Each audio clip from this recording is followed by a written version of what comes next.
Welcome to the Dividend Talk podcast, episode 113. Is buying and holding the best investment strategy?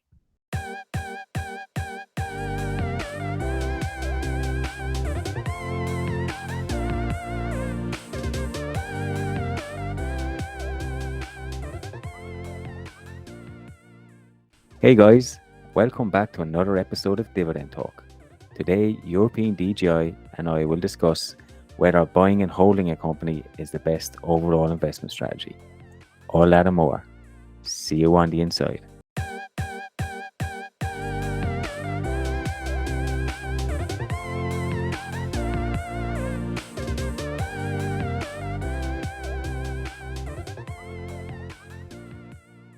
Hey, European DJI. How are you this weekend, buddy? Really, really good. Thank you for asking. I mean, the weather is really like just like humid and rain, but it's really nice after all the drought we saw over the last weeks, right? So autumn is officially starting here. And on top of that, I actually had no clue before we started our podcast preparation, like how the markets were doing, because I had just no time. And isn't long-term investment, buy and hold investing, let's say, isn't it a great investment strategy? Because you can just sleep well at night. Well, that's the question. Is buying and holding a good investment strategy? We're gonna talk about that, but I 100% agree. I I really love this strategy, the dividend growth investing, because most of the time I don't have to give two shits what's going on in the market. I don't have to check it. I don't really care. Only if I'm podcasting or writing something is when I check it mainly. But this week I haven't checked it once. I honestly, even now, I don't know if the markets went up or went down or how my portfolio is actually doing. All I know that dividends keep rolling on in, and that's all that matters to me. Yeah, But same here. But I believe from what I understood, because I did check a little bit more, and didn't go like first 2 days down and then 3 days up, something like that. But anyway, people that are listening, they will think like, what, what are idiots? They have no clue what's going on in the market. But guys, our dividends are growing. That's what we know with our quarterly updates. So maybe we should start a little bit then with the news of the week, because I think in the United Kingdom, something happened there. yeah, Queen Elizabeth sadly passed away, and I mean, she lived quite a long time for the Queen, and the whole of the UK is pretty much shut down. I'm upset, but I'm only upset because football has been stopped this weekend.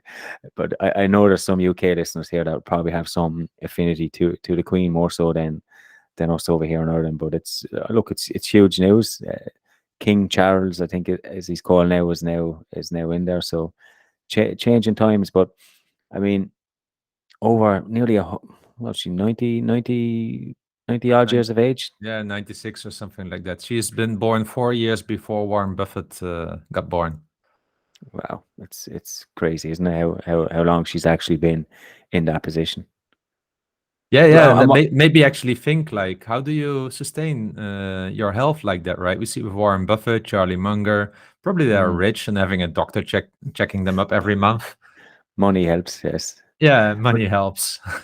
I mean, what's it like? I'm always curious. What's it like in Central Europe or even over as far as you guys? I mean, does this hit the news? Is it talked about? Yeah, it's all the time in the news. Today I was watching a bit of the telly when I was at my family. It was turned on there, and you saw indeed like just all-time live coverage of how many flowers are in front of the palace there and such. So, I mean, I, Mm, I like royals and such. I think it gives Europe something special still. This a little bit romantic history, let's say. Probably it's bloody history as well, but I kind of like it. Monarch, I come from the Netherlands. I have nothing against it. I mean, it's ceremonial. It gives you King's Day in the Netherlands, always a great party.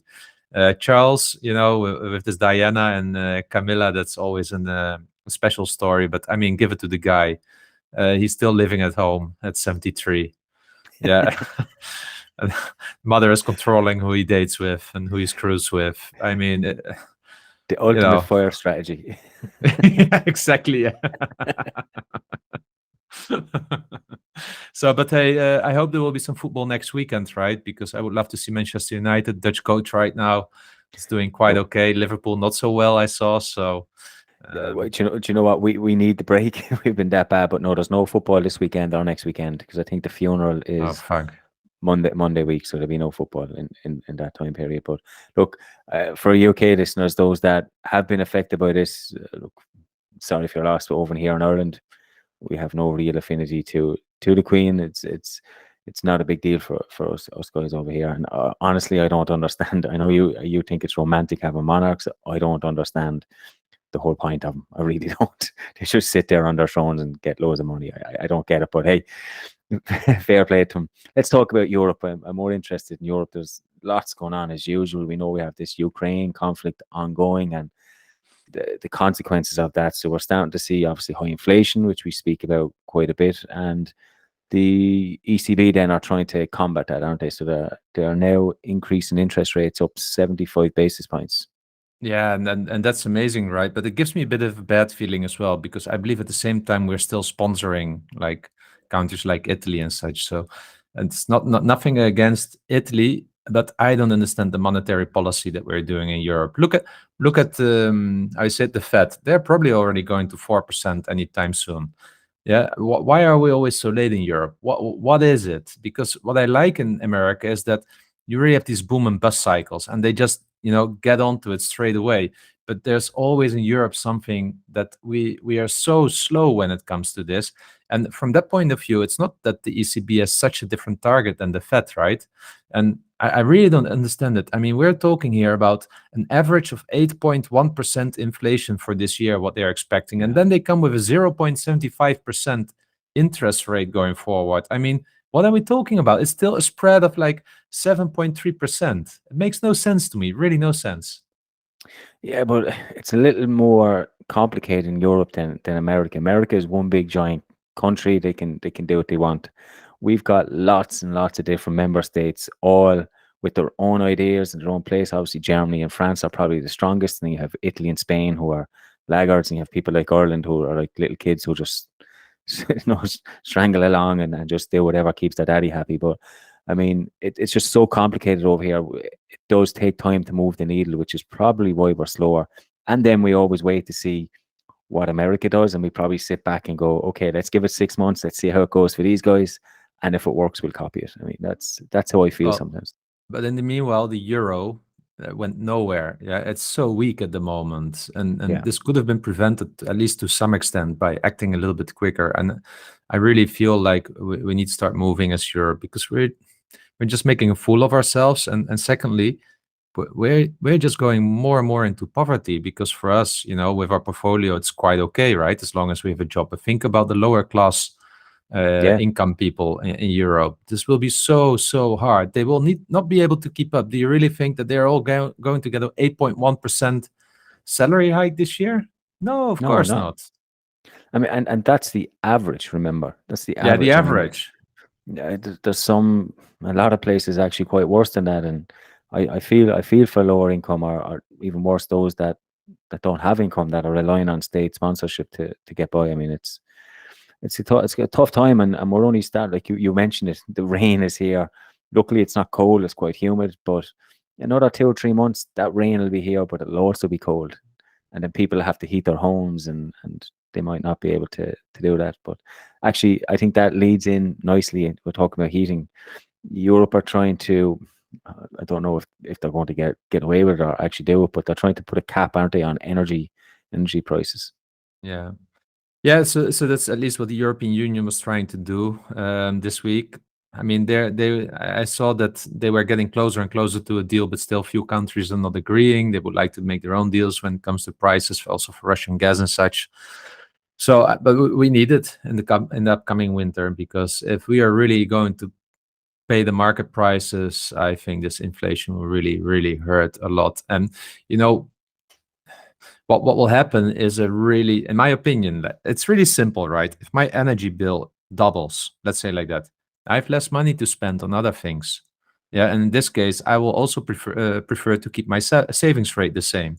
So there are people without a savings rate, and they will either go into debt or they will save even stronger to the bone. Yeah. So, but anyway, we will see probably people spending less. And I think this is a really big risk for the economy overall, and for the companies that we own as well. Of course, we do our due diligence. We have companies with good balance sheets and such, but now is also still the time to look a little bit at the risk in your portfolio, I think, to see if there are really some bad actors in there, because sometimes it sneaks in right after several good years. But I think it's going to be a really tough one. And yeah, actually, I'm not so optimistic for the stock market, to be honest. I think really we're going to see some bad weather in the economy. Yeah, I think so. And there's really two perspectives, isn't there, to this energy price ceiling. You mentioned UK to me off air, and I just had a quick look. I didn't hear UK were trying to do some sort of profit share on taking some of the profits and giving it back. But you've got the consumer side, which obviously they want to protect. But then I also was reading an article where they are saying, okay, we don't know if we want to do that. We have to protect investors. So you've got two sides. So from an investor point of view, they're okay.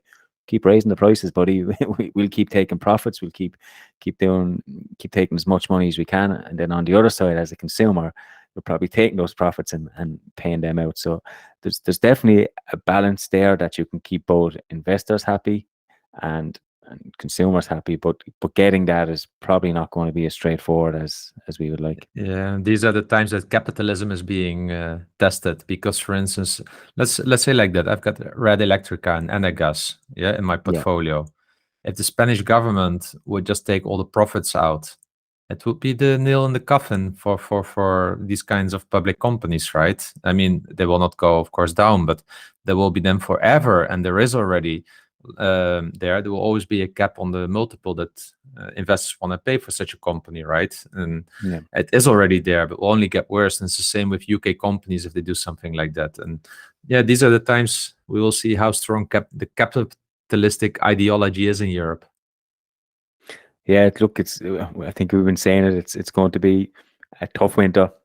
There's lots to do. I mean, this market is a little bit all over the place, and I see a lot of pain coming in the next few months. But who knows? Who knows? Things change quite quickly, and we will see. But buy and hold, is that the best investment strategy? I mean, we hear lots of quotes. There's lots of talks. Buy companies, forget about them. But does that actually work? If it actually works, I mean, buy and hold for a long time can definitely work really well. But I mean, do you know companies that were existing, let's say 300 years ago, that you can still, as a dividend growth investor, buy that have been growing the dividends? Probably not, Mm, right? So to some extent, the hold part is probably not working. Yeah. So and we have some examples here, and think about IBM. Is this a buy and hold company? What do you think? I mean, they would have been, wouldn't they? They were always touted. They had a great dividend history, always increasing, and they were on the up for many years. And then boom, 2012 happens, even maybe before that, and you can just see that they are declining. If you, I don't know, went into a coma in 2012 and woke up today and had a look at where they were, you would probably be a little bit disappointed and maybe surprised at how badly they're actually doing. So it's quite hard. I mean, the economy, business, technology is changing so fast. Maybe 50 years ago it was easier for a company to come in and sustain for 20, 30 years. But with the rate of technology these days, it's probably a lot harder to even sustain 10 years, let alone 50 years, 100 years. But let me challenge you there a little bit, because their dividends have been growing. But are they safe? I mean, look, I have their financials up here in front of me. Their free cash flow is declining. Their revenue is declining. Their profit margins are actually pretty okay. They've actually increased. Earnings per share declining. So they have all the hallmarks that they are declining. So how safe is that dividend? Yeah. That's it is in general a good question, right? Because if you look at Microsoft, it had something similar over 10 years, right? When was the Steve Ballmer, what was his name? Yeah, Ballmer.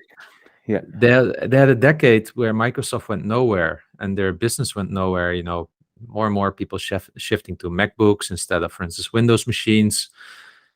And they initiated a dividend as well to start compensating shareholders. So there are companies that just have a decade long headwinds, right? We can see something like Intel at the moment. They are really trying to reinvest into the business and taking some hits right now to free up their cash flow actually for investment. So I mean, this can happen to any company, a decade long, let's say, decline or headwinds. So how do you know then what to do? I mean, we are long-term investors. Yeah, we really believe in our companies, right? Yeah. Well, I'm glad you brought up Intel, because I think that's a great comparison to IBM. So I just mentioned IBM, everything's declining. Free cash flow, revenue, earnings, everything seems to be on the way down. Debt is increasing. We know Intel is going through a turnaround. Let's have a look at their revenue increasing. A little bit slower over the last 4 or 5 years, but still increasing. You look at their free cash flow, guess what? It has doubled in that same time period. Their dividends is increasing, their free cash flow is increasing. So they are losing market share because it is a lot more competitive, but the market share is also getting bigger. So even though they are losing market share, there's still a bigger market out there, so they're able to make that up. So comparing IBM and Intel, I think is pretty good in this scenario. You've got one declining in all aspects. You've got one that is trying to turn around, but actually the financials look pretty good. So I know which one I would rather hold on to in this scenario. Yeah. I think that's also the difference for me, because what I see with IBM is a management culture that's kind of in denial. They've been rewarding themselves as a board of directors more than the shareholders. They Yeah, spun off one of the businesses, Kyndryl. But I think it's just Red Hat that is pulling the company forward now, right? And Pat Gelsinger from Intel is really trying to turn the ship, like, aggressively. He's not waiting because he knows that's going nowhere. And the market decline, share decline that we're seeing there is really still because of Bob Swan, the predecessor, who was more cash flow oriented and let's say short-term cash flow oriented and not long-term. So that's what yeah. they're really trying to change. But how do you know whether to sell, for instance, then Intel or IBM? I would sell IBM based on everything declining. I don't see any. Red Hat is their only, as you said, their only chink in their armor, but it's not big enough to drive a company of that size. It's not generating enough income to really sustain that company for a long period. So it's a no-brainer for me with Intel. The harder one would have been Microsoft 10 years ago. We know we are so bullish on Microsoft now. They're pretty much everywhere. But they, as you said, they went through a period, I mean, the last decade, as they probably call it, where they were flat, they were going nowhere, they weren't really innovative. They had Windows PCs, but not a whole lot else. In that period, I probably would have been a seller of Microsoft. Nobody could have envisaged what they were going to achieve or what they were going to do. So probably looking at them in that time period, you would be a seller, and maybe start buying them again when the new CEO comes in and we start changing. But that would have definitely been a harder call, I think, than what we're seeing in IBM.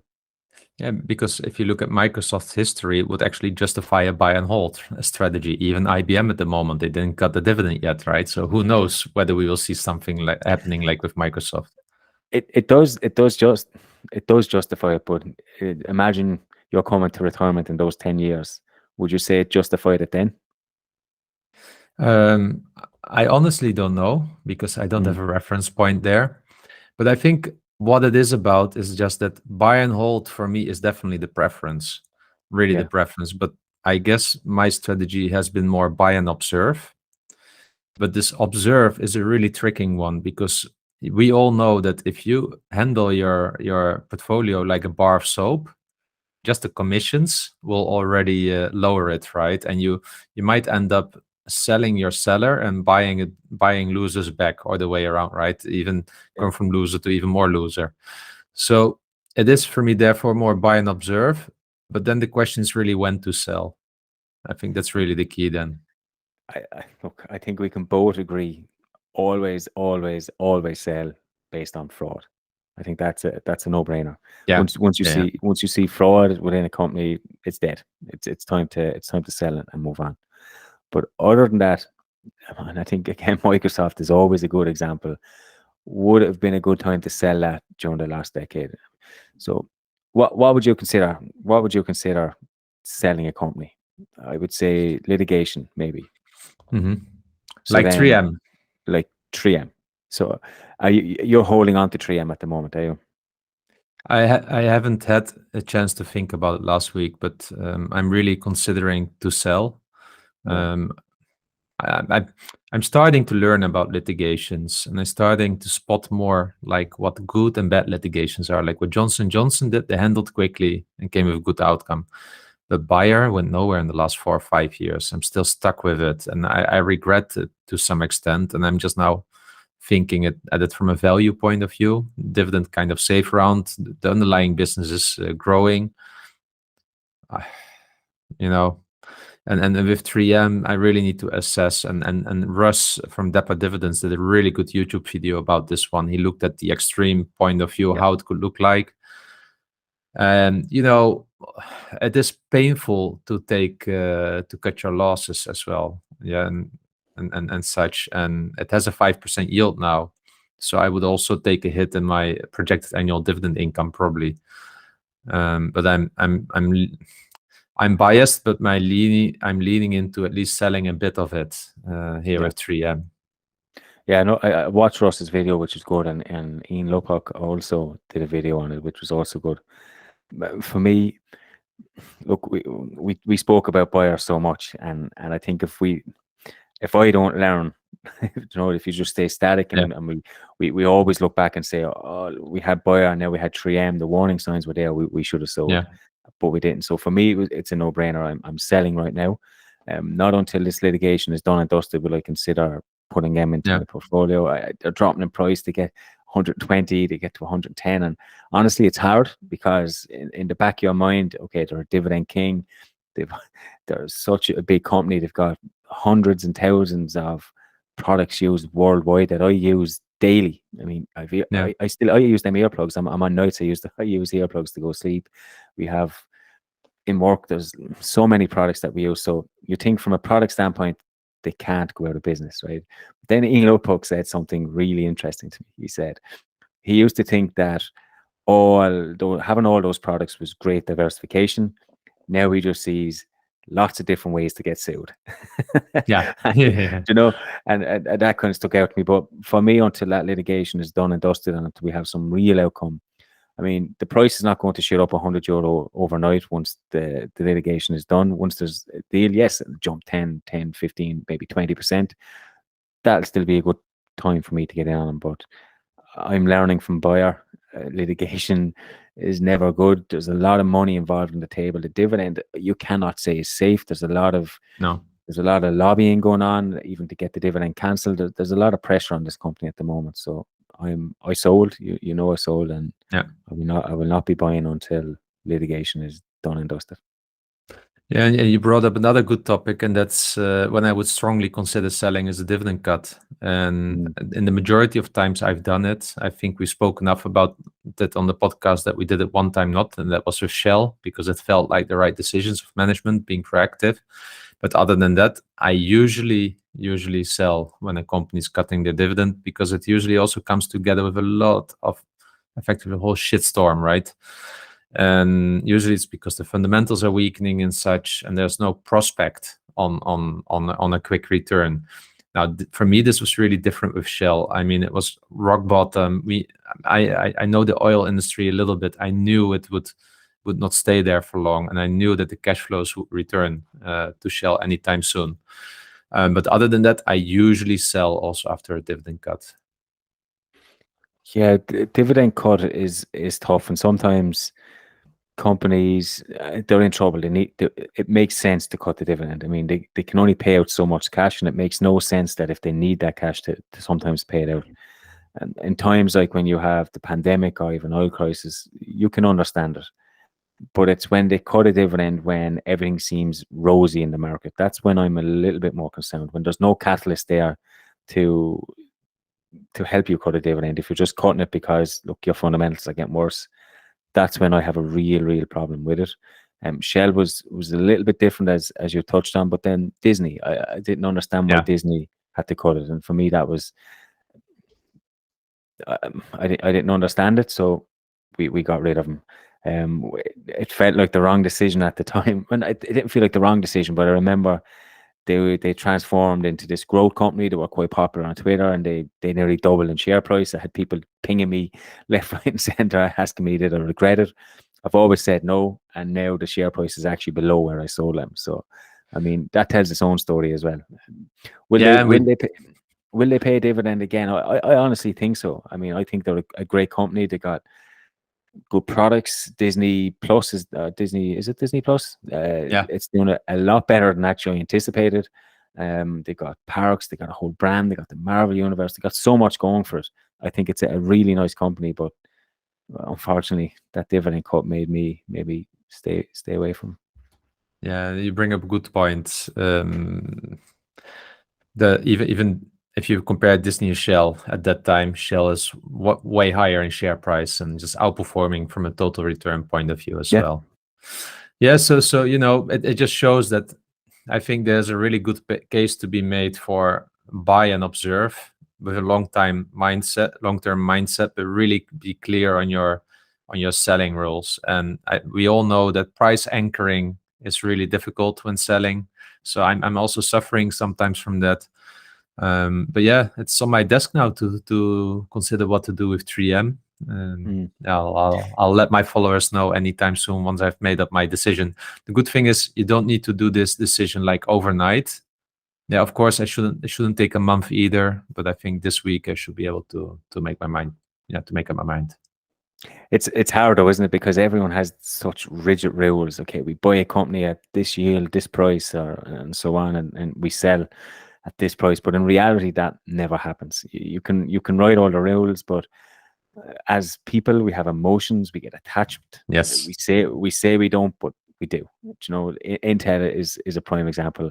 It's a company that I've been following for quite a while. I was lucky. I bought them quite low. I sold them what appeared to be the top, and I bought another. I think I actually around 3 or 4 months ago. I set a price limit for $30. I honestly did not think it would get there. I think it was 20 shares or something like that, and that triggered 2 days ago. I got a notification on that, so they're trading around $30, which I thought wasn't possible at the time, but that just goes to show how like they could easily drop to 20 from here. Yeah, and on the other hand, I can take some losses for tax harvesting on 3M, and it's now 4.84% in yield, and redeploy it in realty income at 4.45% in yield. And if you just think about already like this, I know that in my opinion, realty income is a little bit overvalued, but if you just think about yield, how much more peace in mind realty income gives. They have all the rent escalators in there as well. I mean, yeah. Going from lie awake at night to sleep well at night. That's the difference between the two at a similar yield almost. We have an example of why we should buy and hold here, and one of them is Johnson and Johnson. And that's quite an interesting one, isn't it? Because definitely over the last 50 years, that's a no-brainer. Yes, buy and hold. But let's look at what the management are doing now. They are now spinning off the consumer part of that business and changing it into a pure play biotech company. There's risk there. So is buy and hold a great strategy for them going forward? That's a tricky question. Yeah, I would say just in general, right? At a certain moment, your company becomes so big that you might have consumed the whole market or whatever it is, and you need to all the time restructure yourself. And I think Abbott and AbbVie is a really nice example where they just spin off the businesses, split it up, and it looked like a dividend cut. But if you would have kept your shares, AbbVie shares, you would have been growing the dividend still today. And I think this is what probably happens when companies become large. You really need to start spinning off and acquiring new kinds of companies to reinvent yourself. And I think that's the only way to kind of grow your dividend. And I'm talking here about multi-decades, right? Here. And you hear Buffett also always talking about, like, at a certain moment it becomes hard to beat the index, as an example, and you go more in line with the economy. So I think this is really the key here. If you think about Philips, right, the Dutch one, how much is spun off over the years and how well those companies have been doing, also from a dividend growth point of view. And they can live on their own again, right, without being too big. and acquiring companies again. And I think that's the key here. That's really the key. And this is what you see too little at companies like IBM, and also a little bit too little for me at Johnson & Johnson at the moment. Yeah. Siemens is another good example as well. Yeah, They seem, proactive in this, really proactive. yeah. Good. Actually, the companies we mentioned have been two European companies, so maybe European companies are better at this than our American counterparts. Yes, true. Although Siemens cut their dividend with it, right? And Siemens Energy didn't give a dividend. So, it's a case to be made for both sides. Good. Shall we go to some of the listeners' questions? Yeah, sure. Cool. So the first one is from Dividend Newbie, and actually a few of the stocks that we spoke about. So he's asking 3M, Johnson & Johnson, and AT&T have all been cornerstone dividend stocks in the past years, but all are in various degrees of change that have or could threaten their blue chip status. In 10 years, what companies do you believe will be the cornerstones for dividend investors? Yeah, I think you're looking at technology stocks like your Microsoft, like Visa, maybe. I know they're low yielding, but they pay dividends with decent hikes as well. So I'm thinking more technology, but it's hard. Maybe there's some consumer staples in there as well that you always need. Walmart, Target, those type of companies, Ahold, Delhaize in Europe, Unilever. So I would imagine those types of companies, but it's. I mean, we just discussed it there. It's so hard. It's so hard to do it.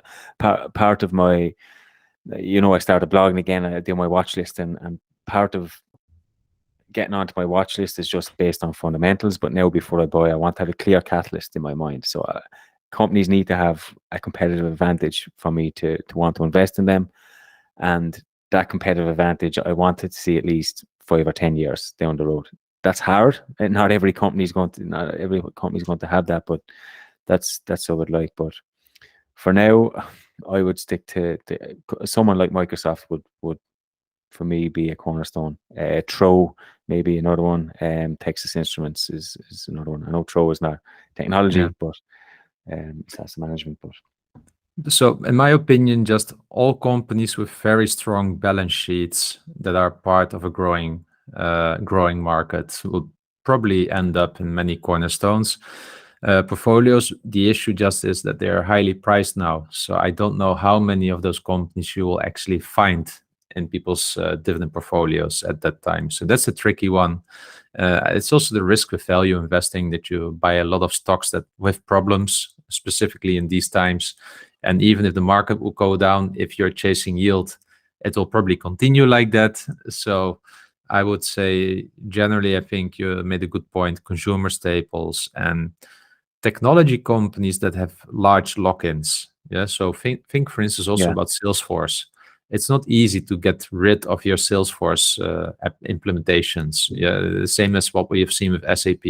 So I think such companies might be a cornerstone portfolio, but for that, first the market needs to come significantly down for us to become interesting again. Gordon has asked us, he's in the red, like probably most of us, with companies such as Vonovia, ASML, Verizon, 3M, and Intel. Which one would you feel comfortable buying to average down? Keep it up. Love the podcast. So the only high quality stock in here is ASML. Like when we talk about real high quality. The others all have significant risk associated. So 3M, I would definitely not buy now, rather sell. Intel, I think it depends on how much you have and how bullish you are on their future. I think it's trading at an attractive value right now. I found it already attractive at 40s, so in the low 30s, it's even more attractive. But like you and I, we really, really accumulate slowly in this stock because we know it's going through a rough period. And we said a year ago, it will take at least 2 years. So that's also my mental model. I bought only a certain amount of the total position size that I want. Vonovia, there's something that just I'm staying away from it. I don't need it in my portfolio. I've got Castellum already, Realty Income, Omega Healthcare. I feel comfortable with all three companies, more comfortable compared to Vonovia. So yeah, that's it, I would say. Yeah, I know ASML are struggling, but they have lots of orders on back order, don't they? So the revenue streams seem to be quite secure, and it's something that company is needed. We need that company to provide the test equipment for a growing semiconductor industry. I mean, that company is needed. The rest of them, I mean, Vonovia, interest rates, politics in Germany, it's quite tough. I ended up selling Vonovia there quite a while ago because I just did not know enough about the market. There's lots of risks. I've got some German friends telling me a little bit about the risks, but ultimately I didn't understand enough. And if I can't understand it, I can't hold on to it for the long term, because you need to have confidence in a company to hold it for that long. The other 3M, I gave my opinion on earlier. Verizon and Intel. I mean, I don't think Verizon are going anywhere. It's a telecommunication company, a little bit like AT&T. You know what you're going to get. They're hugely leveraged. I think their debt level is nearly as big as AT&T, if not more, if I remember correctly. That would obviously be a concern, but look, you're guaranteed revenues and cash flow, so you kind of know what you're going to get, but little to no growth. I mean, their dividend increase again was 2%. I think it's like been 2% for the last 5 or 6 years, or so on, maybe. Little to no growth in share appreciation. So there's very little growth there. And Intel, as we spoke about, is more of a turnaround play. So for me, I would be comfortable averaging down on ASML. Well, I don't have any shares of them, so I won't be averaging down, but also Intel. But Intel, knowing the risk that this is a turnaround play, might not necessarily be a dividend play, but we will see. I think all the tools are there for them to actually do quite well. We're in a difficult period as well. The whole semiconductor industry is in a difficult period, but who knows? 3 years time, we could be sitting here. They could be sitting back at $60 per share, and I'll be a happy man. Martin has asked us, have either of you ever tried to ask back the excess dividend tax from Switzerland under the double taxation treaty?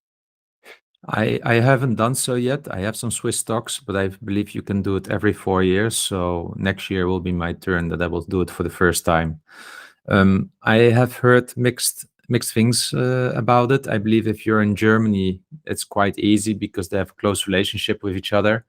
But I will definitely try it as well. And then Maite, I will let you know. Maite, if you need more information, ping me. Maybe we can look it up together, and then I can also add Switzerland to my blog, because I've got one blog article about all the dividend taxes and how to request it and the forms and such. So reach out to me and let's see if we can add together Switzerland here. Yeah, I stay away from Swiss stocks. That was hard to say. I stay away from some of the stocks in that company purely because of the taxation. And I know you can claim back, but honestly, I'm investing so little on a relative basis that it's probably not worth my while to do that. I mean, it takes a lot of effort to do that, and for a couple of euro here and there, it's probably not. If I was investing maybe a lot more money, tens and thousands, I would consider, because there's some great companies there, like Roche, for example. I would love to own Roche, but I just don't. But the tax really scares me off. I really hope that Europe implements like a European pan-wide tax agreement where we all pay the same tax, and that's it. I would really love that. Super.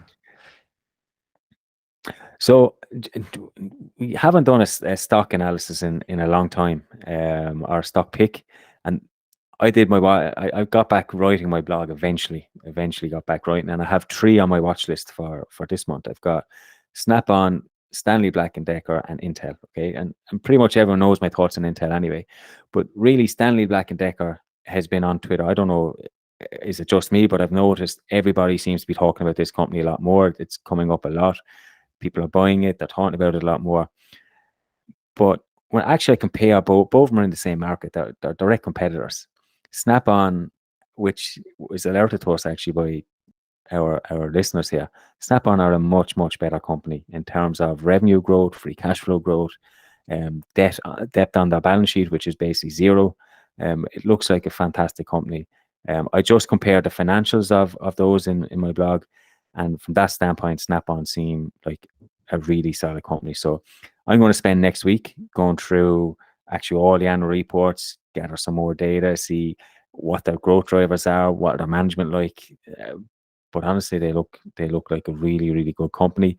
Or fair value, for me, they're trading around fair value price. That's my only concern with this company is the price of them. But I'm not going to be too biased yet. I want to wait until I finish my full analysis. But definitely a company I think people should look at. It was highlighted to us here. We dismissed it. We were told off, and then we looked at them again. But the more I look at them, they are on my watch list behind me. But I think I'm getting close to buying this company. They look really, really good. Nice one. And I would agree with you. I did a video actually about it if you're interested, like 3 dividend stocks for real men, and Snap-on and how is it? Black and Decker and Illinois Tools Works are both on Yes. there compared, Yeah. and Snap-on did definitely the best. And Yeah. I love their pristine balance sheet. It's just amazing. I couldn't get over it, and I was because I seen Stanley Black and Decker pop up so much, and we see this on Twitter every so often. You see companies. It was AT&T for a while. We did see Intel for a while.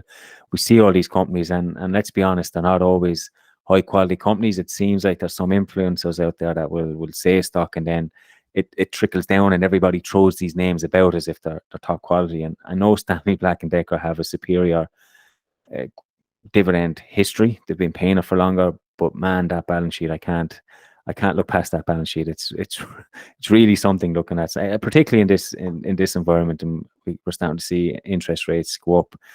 We know people with bigger debt is going to struggle. We look at interest, don't we? Interest coverage is one of our Exactly. metrics, and Exactly. we're going to start to see that. And just look at Snap-on's balance sheet. That's what I say. If you're looking for some porn this weekend, open up the balance sheet, just look at it, and then thank me later. Good. Hey, and with that, it's a nice ending of the show. Thank you so much again for this lovely show. And listeners, see you all next week again. See you on the outside.